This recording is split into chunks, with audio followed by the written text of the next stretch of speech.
आज का टॉपिक है आधुनिक बिहार। आज का टॉपिक है आधुनिक बिहार। अगर आप इससे पहले के टॉपिक नहीं पढ़ पाए हैं, जैसे कि सामान्य परिचय, प्राचीन बिहार, मध्यकालीन बिहार, और ये तीसरा नंबर क्लास में है आधुनिक बिहार। ये आधुनिक बिहार का पार्ट 1 होगा और पार्ट 2 हम कल के सेशन में कवर करेंगे। अगर आपने पिछला 3 वीडियो नहीं देखा है तो आप इसी चैनल के प्लेलिस्ट पर जा कर के, वहाँ से प्लेलिस्ट मिलेगा बिहार स्पेशल की, वहाँ से आप जा कर के कवर कर सकते हैं। चलिए आइए तो हम बढ़ते हैं आगे। आधुनिक बिहार। बिहार में यूरोपीय कंपनियों का आगमन। बिहार आने वाला पहला व्यापारी कंपनी पुर्तगाली था।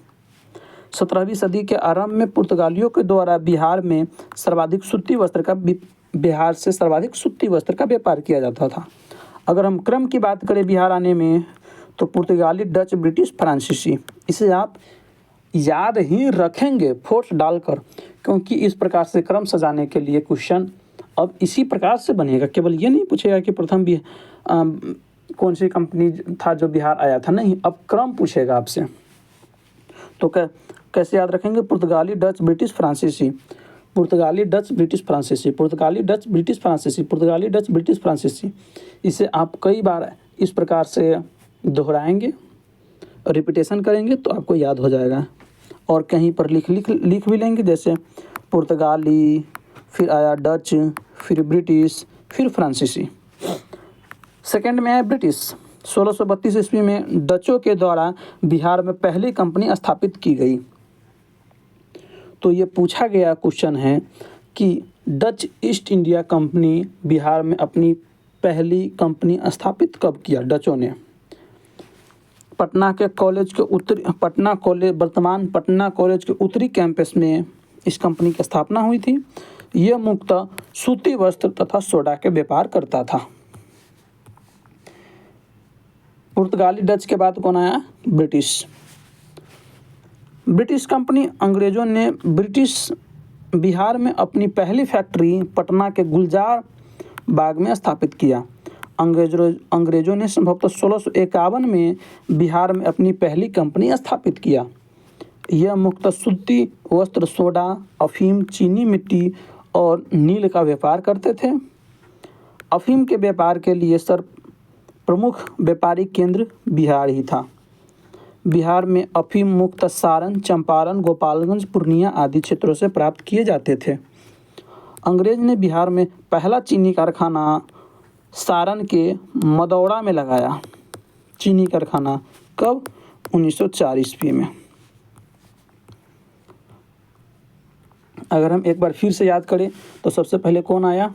पुर्तगाली, फिर डच, फिर ब्रिटिश एवं फिर फ्रांसीसी। तो इस प्रकार से आप क्रम भी याद रख सकते हैं, नहीं रखना ही पड़ेगा। फ्रांसीसी। पुर्तगालियों ने बिहार में कोई भी फैक्ट्री स्थापित नहीं किया था।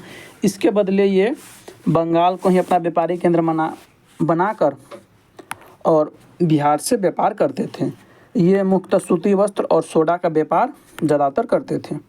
अगर हम इसे एक चार्ट के रूप में देखें तो चार्ट के रूप में कंपनी का नाम, स्थापना वर्ष, उत्पादन एवं स्थापना स्थल। पुर्तगाली फैक्ट्री 17वीं सदी पूर्वार्ध में आया। ये सूती वस्त्र का व्यापार करता था। कहाँ? स्थापना स्थल का था पटना कॉलेज का उत्तरी कैंपस। डच फैक्ट्री 1632 में अनाज, सोरे एवं सूती वस्त्र के साथ व्यापार करता था, भागलपुर एवं पटना से। ब्रिटिश फैक्ट्री 1651 में नील एवं सूती वस्त्र का व्यापार करता था, पटना, मुंगेर एवं भागलपुर से। और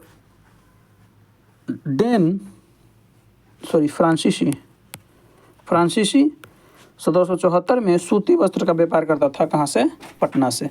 तो इस प्रकार से हमने देखा कि भारत में आने वाले यूरोपीय कंपनी। अब हम इसी में अगला टॉपिक है कि 1857 की क्रांति और बिहार। इस विद्रोह के तत्कालिक कारण 29 मार्च 1857 को बैरकपुर छावनी की घटना थी। क्रांति की शुरुआत देश में 10 मई 1857 को मेरठ के सिपाही विद्रोह द्वारा होता है और बिहार में इस क्रांति की शुरुआत 12 जून 1857 को रोहिणी, जो वर्तमान देवघर जिला के झारखंड में पड़ता है, वहाँ से हुआ। रोहिणी में सिपाहियों का 32वां रेजिमेंट था, जहां एक ब्रिटिश अधिकारी नॉर्मन लेसी की हत्या कर दी जाती है। इस रेजिमेंट में को स्थानांतरित कर भागलपुर कर दिया गया। 3 जुलाई 1857 को पटना के पुस्तक विक्रेता पीर अली द्वारा विद्रोह का आरंभ हुआ। 4 जुलाई को पटना के तत्कालिक कमिश्नर विलियम टेलर द्वारा पीर अली तथा उसके सहयोगियों को गिरफ्तार कर लिया जाता है और कुछ हफ्तों में पीर अली समेत 16 सहयोगियों को फांसी दे दिया जाता है। 25 जुलाई को मुजफ्फरपुर में सिपाहियों द्वारा विद्रोह किया गया। 25 जुलाई को ही दानापुर के सिपाहियों ने विद्रोह कर दिया। अगले ही दिन 26 जुलाई 1857 को ये सिपाही जगदीशपुर पहुँचे। 26 जुलाई को कुंवर सिंह के नेतृत्व में पूरे जगदीशपुर में विद्रोह कर इस क्षेत्र को अंग्रेजों से मुक्त करा दिया गया। जगदीशपुर के राजा वीर कुंवर सिंह घोषित किए गए। कुंवर सिंह कानपुर में नाना साहब के मदद करने पहुँचे और कुंवर सिंह को आजमगढ़ में भी आमंत्रित किया गया, जहां वे अंग्रेज के खिलाफ भी लड़ाई लड़े। कुंवर सिंह को रीवा के मध्य प्रदेश में पड़ता है, तो वहाँ के राजा ने प्रवेश की अनुमति नहीं दिया। फिर बाद में वहाँ की प्रजा ने ही अपनी राजा के विरोध कर दिया। अगर क्रम की बात पूछे तो सबसे पहले रोहिणी, कहाँ, झारखंड से, फिर पटना, फिर मुजफ्फरपुर, फिर दानापुर, फिर जगदीशपुर। तो आपको कैसे याद रखना है, यहाँ से झारखंड से स्टार्ट होगा रोहिणी यहाँ पड़ता है, फिर थोड़ा उतर आएगा पटना, फिर थोड़ा उतर गया ये विद्रोह कहाँ, मुजफ्फरपुर में, फिर थोड़ा पश्चिम गया दानापुर, नहीं, फिर पटना की तरफ आया, कहाँ, दानापुर, फिर यहाँ से यहाँ पहुँच गया जगदीशपुर। तो इस प्रकार से आपको याद रखना है। उत्तर प्रदेश में से बिहार लौटने के क्रम में बलिया में कुंवर सिंह का अंग्रेजों के साथ संघर्ष हुआ। 23 अप्रैल 1858 को वीर कुंवर सिंह को जगदीशपुर पहुंचने के क्रम में अंग्रेजों के खिलाफ पुनः संघर्ष हुआ। ब्रिटिश सेना के नेतृत्व कैप्टन ली ग्रैंड कर रहे थे, परंतु कुंवर सिंह के विजय हासिल हुआ। इसी कारण से 23 अप्रैल को हम विजय दिवस मनाते हैं। संघर्ष के दौरान कुंवर सिंह के बाजू में एक कारतूस लग गया, जिसके कारण उन्होंने अपना हाथ काटकर गंगा में प्रवाहित कर दिया। बहुत अधिक रक्तस्राव हो जाने के कारण 26 अप्रैल 1858 को कुंवर सिंह की मृत्यु हो जाती है। कुंवर सिंह की मृत्यु के बाद उनके छोटे भाई अमर सिंह ने विद्रोह का नेतृत्व शाहाबाद में किया। अमर सिंह छापामार युद्ध में निपुण थे। नेपाल जाने के क्रम में उन्हें गिरफ्तार कर लिया गया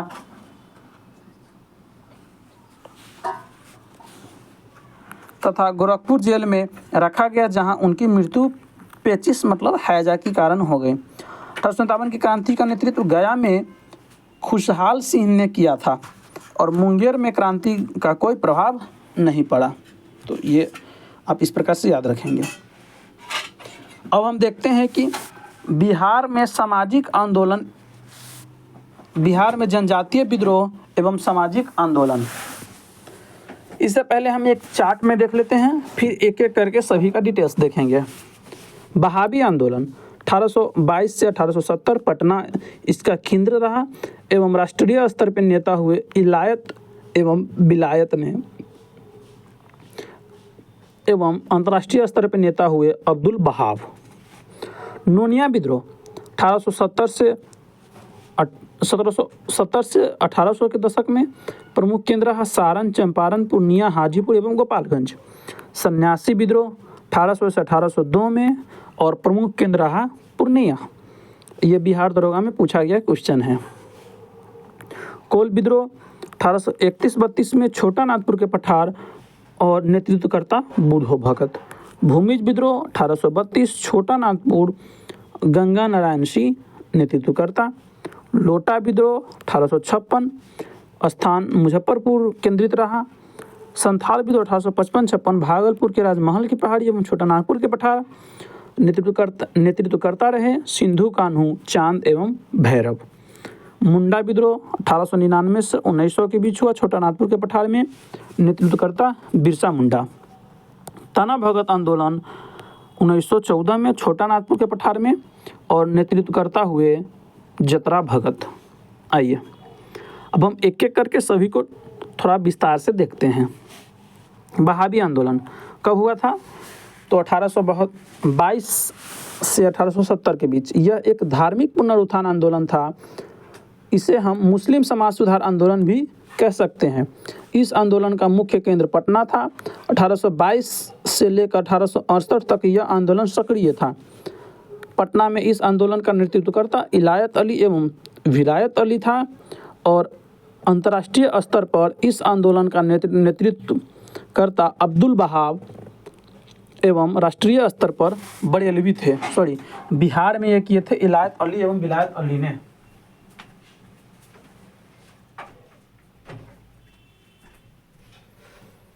राष्ट्रीय स्तर पे थे कौन? आप उसमें थोड़ा सुधार कर लेंगे चार्ट में। अगला है नोनिया विद्रोह। नोनिया विद्रोह हुआ 1770 से 1800 के बीच। नोनिया विद्रोह हुआ 1770 से 1800 के बीच। यह विद्रोह नोनिया जातियों के द्वारा किया गया था। नोनिया लोग सोरे के मिट्टी को जमा कर यूरोपीय कंपनियों को बेचा करते थे। एक मन सोरे की मिट्टी के बदले अंग्रेज नोनिया को केवल 1 रुपये देते थे, जबकि अन्य कंपनियां 2 से 3 रुपये देता था। तभी ये जाति अंग्रेजों के खिलाफ विद्रोह कर दिए, जिसे नोनिया विद्रोह कहा गया। सोरे उत्पादन का प्रमुख केंद्र सारण, पूर्णिया, हाजीपुर तथा गोपालगंज आदि है। सन्यासी विद्रोह। यहाँ से सन्यासी विद्रोह से क्वेश्चन बिहार दरोगा 1799 वाले पोस्ट के प्रीलिम्स में 18 जनवरी फर्स्ट शिफ्ट में पूछा गया है कि निम्नलिखित में से कौन सा किसान आंदोलन हुआ जिसका प्रमुख केंद्र पूर्णिया रहा? अंग्रेजी लोग भारतीय सभ्यता और संस्कृति से अपरिचित थे। तो ये सन्यासी विद्रोह हुआ कब था? 1800 से 1802 के बीच। बिहार के पूर्वी क्षेत्र तथा सम्मिलित बंगाल के क्षेत्र में अंग्रेजों ने साधु संतों को भेदिया कहा तथा उन्हें फांसी देना शुरू कर दिया। बिहार के पूर्णिया जिला इस विद्रोह का प्रमुख केंद्र था और सन्यासियों ने एकजुट होकर अंग्रेजों के खिलाफ विद्रोह कर दिया। कोल विद्रोह 1831 से 1832। छोटा नागपुर के क्षेत्र में मुंडा, हो तथा उराव जनजातियों के द्वारा एक साथ सम्मिलित विद्रोह किया गया। यह विद्रोह भूमि संबंधित असंतोष से संबंधित था। इस विद्रोह के नेता कोल विद्रोह के नेता बूढ़ो भगत थे। अगला है कि भूमिज विद्रोह। इसके नेता गंगा नारायण सिंह थे। यह विद्रोह छोटा नागपुर के पठार क्षेत्र में हुआ। यह विद्रोह भूमि संबंधित विवाद तथा अंग्रेज के शोषणकारी नीति के खिलाफ था। लोटा विद्रोह 1856। यह विद्रोह मुजफ्फरपुर के जेल में के कैदियों के द्वारा हुआ। यहाँ कैदियों को पहले धातुओं के बने लोटा दिया जाता था, बाद में उसके जगह मिट्टी के बर्तन दिया जाने लगा, जिससे कैदियों ने विद्रोह कर दिया। संथाल विद्रोह 1855-56। यह विद्रोह संथाल जनजातियों के द्वारा उग्र रूप से किया गया। इस विद्रोह का प्रमुख क्षेत्र भागलपुर में राजमहल की पहाड़ियाँ था और विद्रोह का सम्मिलित क्षेत्र छोटा नागपुर का पठार। संथालों के भूमि को जमींदारों तथा अंग्रेजों के द्वारा अवैध कब्जा के कारण हुआ। इस विद्रोह को दमिन एक कोह के नाम से भी जाना जाता है। तो दमिन एक कोह के नाम से किस विद्रोह को जाना जाता है? संथाल विद्रोह। संथाल विद्रोह कब हुआ? 1855-56। इसके नेतृत्वकर्ता सिंधु कान्हू चांद एवं भैरव थे। यह एक बहुत बड़ा हिंसक विद्रोह था जिसे दमन के लिए लेफ्टिनेंट थॉमसन, मेजर ब्रो तथा कैप्टन अलेक्जेंडर था दमनकर्ता में। विद्रोह के परिणाम स्वरूप संथाल परगने की स्थापना किया गया जहां संथालों को विशेष छूट दी गई। अगला है मुंडा विद्रोह।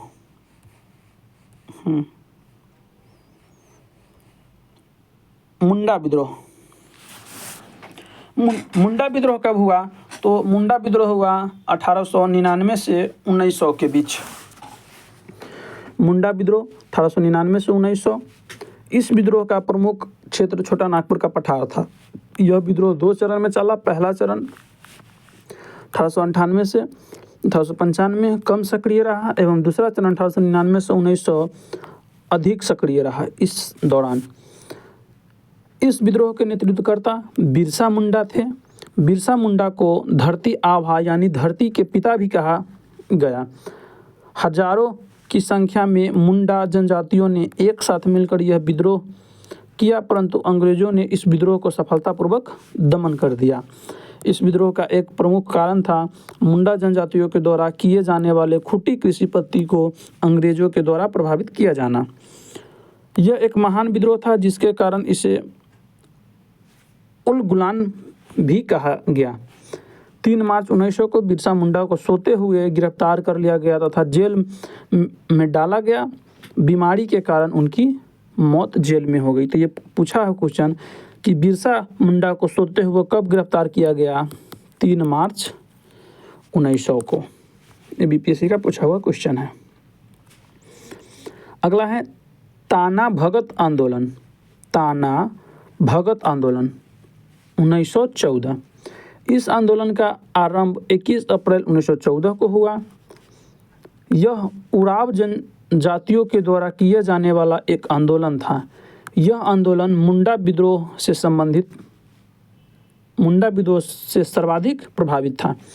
इस आंदोलन के नेतृत्वकर्ता जतरा भगत था। इस आंदोलन का उद्देश्य था कि हम अंग्रेजों को बेगारी नहीं करेंगे, हम अंग्रेजों को कर नहीं देंगे और दिकियों को यहाँ नौकरी नहीं करने देंगे। दिकियों का मतलब होता है कि बाहरी लोग। जतरा भगत बिरसा मुंडा का दूसरा रूप माना जाता है। अब कितना बचा है?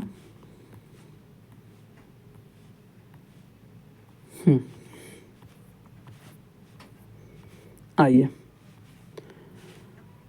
अब हम देखते हैं कांग्रेस और बिहार। कांग्रेस के कुल 3 अधिवेशन बिहार में हुए। पहला 1912, दूसरा 1922, तीसरा 1940। पहला हुआ जो क्रम में 27वां था, दूसरा हुआ जो क्रम में 37वां या किसी बुक में 38वां भी दिया गया है, जबकि तीसरा था जो 53वां था। स्थान बांकीपुर पटना। पहला 1912 में बांकीपुर पटना में हुआ। अध्यक्ष RN माघोलकर। दूसरा 1922 में जो क्रम में 37वां या 38वां था, गया में हुआ और अध्यक्ष रहे CR दास। तीसरा 1940 में जो 53वां कहा जाता है और रामगढ़ झारखंड में हुआ, मौलाना आज़ाद इनके अध्यक्ष रहे। 1922 में कांग्रेस का अधिवेशन गया में आयोजन किया गया था। इस अधिवेशन की अध्यक्षता चितरंजन दास थे। कांग्रेस के इस अधिवेशन में बिहार विधानसभा में आरक्षण को लेकर विवाद हो गया। चितरंजन दास तथा मोतीलाल नेहरू ने दोनों पार्टी छोड़ दिया और 1923 ईस्वी में इलाहाबाद में चितरंजन दास तथा मोतीलाल नेहरू ने स्वराज पार्टी का गठन किया और बिहार में स्वराज पार्टी के संस्थापक श्री कृष्ण सिंह थे। बंगाल विभाजन और बिहार। 16 अक्टूबर 1905 को लॉर्ड कर्जन द्वारा बंगाल विभाजन आधिकारिक रूप से कर दिया गया। बंगाल की 2 भागों में बांटा गया, एक पूर्वी बंगाल, दूसरा पश्चिमी बंगाल। पूर्वी बंगाल को बांग्लादेश तथा असम शामिल था पूर्वी बंगाल में, जो मुस्लिम बहुल इलाका था, जबकि पश्चिमी बंगाल में वर्तमान पश्चिम बंगाल, बिहार, झारखंड तथा उड़ीसा के क्षेत्र शामिल था, जो हिंदू बहुल इलाका था। रविन्द्रनाथ टैगोर ने बाल गंगाधर तिलक बंगाल विभाजन का विरोध में सर्वाधिक सक्रिय भूमिका निभाए। 16 अक्टूबर 1905 को दरभंगा में सतीश चंद्र चक्रवर्ती के नेतृत्व में राखी बंधन दिवस मनाया गया। 1906 ईस्वी में सूर्यनाथ बनर्जी मुंगेर आए और स्वदेशी आंदोलन को मजबूत करने के लिए एक प्रभावी भाषण दिया। अब हम देखते हैं मुजफ्फरपुर बम कांड। मुजफ्फरपुर बम कांड। किंग्सफोर्ड मुजफ्फरपुर का एक बदनाम जज था। खुदीराम बोस तथा प्रफुल्ल चाकी ने किंग्सफोर्ड के कार में बम लगाने की योजना बनाई। योजना के अनुसार 30 अप्रैल 1908 को किंग्सफोर्ड के कार में बम लगाया गया, लेकिन दुर्भाग्यवश से उस दिन कार में कैनेडी की पत्नी एवं बेटी बैठी हुई थी, जिसका मृत्यु हो गया। 2 मई 1908 को प्रफुल्ल चाकी ने आत्महत्या कर लिया एवं खुदीराम बोस को गिरफ्तार कर 11 अगस्त 1908 को फांसी दे दिया गया। बिहार में अनुशीलन समिति की स्थापना 1913 में हुआ, जिसके संस्थापक सचिंद्र सन्याल थे। बिहार में इनका केंद्र पटना बना। अब हम देखते हैं चंपारण सत्याग्रह।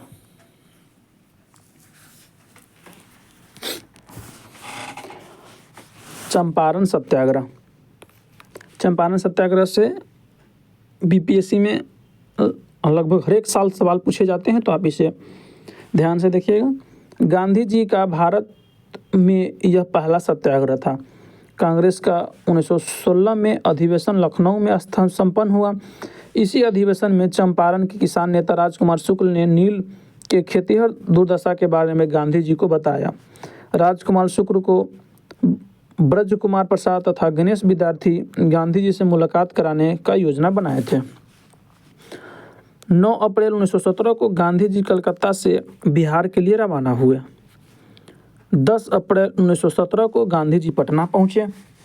गांधी जी डॉक्टर राजेंद्र प्रसाद तथा मौलाना मजरूल हक के घर पर भी पधारे।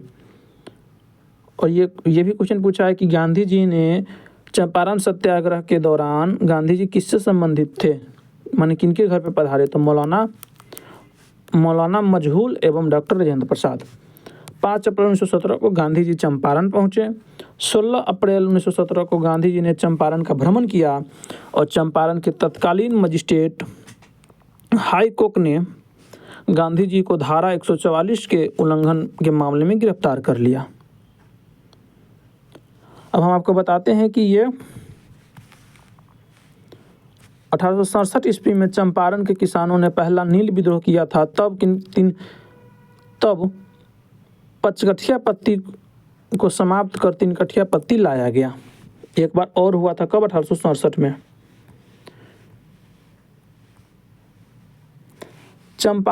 गांधी जी चंपारण प्लांट एसोसिएशन के सचिव जीएम विल्सन से मुलाकात किए। एफजी फ्लाई के नेतृत्व में एक जांच समिति का गठन किया गया। यह चंपारण कृषि एग्रीगेशन समिति, जिसे 6 सदस्यों शामिल किया गया, जिसमें गांधी जी भी मौजूद थे। ये क्वेश्चन आपको 71 बीपीएससी में पूछा गया है। 71 बीपीएससी में पूछा गया है।